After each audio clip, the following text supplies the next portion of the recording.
มามื้อนี้เราจะไปขึ้นเงินให้กับลูกค้าที่ถือรางวัลใหญ่400 ล้านกับหวยกอกของพวกเราและเรากับทีมงานก็พร้อมแล้วที่จะออกเดินทางไปมอบเงินรางวัลให้กับลูกค้าถึงที่กันเลยก่อนเดินทางไปเราก็รู้สึกตื่นเต้นและดีใจแฮงที่จะได้พบกับลูกค้าและเราก็ได้เกี่ยมคลิปสัมภาษณ์ความรู้สึกของลูกค้าที่ถือรางวัลใหญ่ให้ทุกคนได้รับชมน้ำกันสบายดีมื้อนี้เฮาก็มาเผยชมหน้าผู้โชคดีที่ถูกเลข400 ล้านในงวดวันที่13เดือน1 2025นำกันเนาะน้องขอสัมภาษณ์แน่ว่าเอ้ยชื่อหยังเจ้าโดยชื่อวงโดยอยู่บ้านใดเจ้าอยู่สงเคยไตโดยปกติเป็นลูกค้าประจำนำหวยเฮาบ่เจ้าแม่นชื่อทุกงวดชื่อทุกงวดแล้วก็ติด13จำ3เทื่อโดยปกติซื้อเลข2ตัวบ่หรือว่าซื้อเลขซุ่ม6ตัวซื้อซุ่ม6ตัวตลอด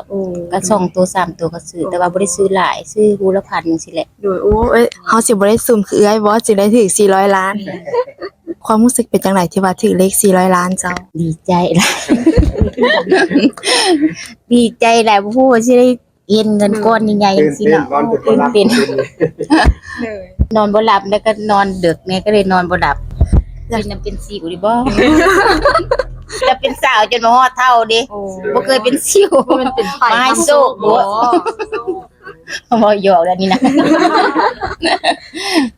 จะถามว่าสิเอาเงิน400 ล้านไปเฮ็ดหยังบ่เจ้าก็มาเลี้ยงชีพซื้อกินซุมื้อนี่แหละบ่ได้อยู่ก็คือ 2-3 คนมีนี่แล้วก็มีหลานเลี้ยงหลานแล้วก็มีลูกสาวโดยได้เลขเด็ดมาแต่ไสเจ้าก็ฝันแล้วก็บ่ได้ไปขอเดขอหยังมา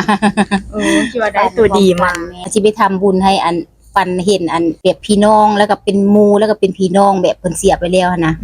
ฝันเห็นเพิ่นบ่แม่นเพิ่นมาให้โชคบ่แม่นย่านเพิ่นมาให้โชคแม่นแล้วก็เลยมาซื้อเด็กก็ซื้อตัวเดียวนี่แหละแล้วก็มาซุ่มตัวเดียวนี่แหละว่าซุ่ม6ตัวมันถึก400 ล้านเลยเนาะเป๊ะเลยรบกวนใบเลขต่อไปได้บ่ว่างวดหน้าสิออกเลขหยังก็บ่ฮู้เอาแต่อันนี้ก็โชคไผมานเด้อก็บ่ฮู้สิไปใบ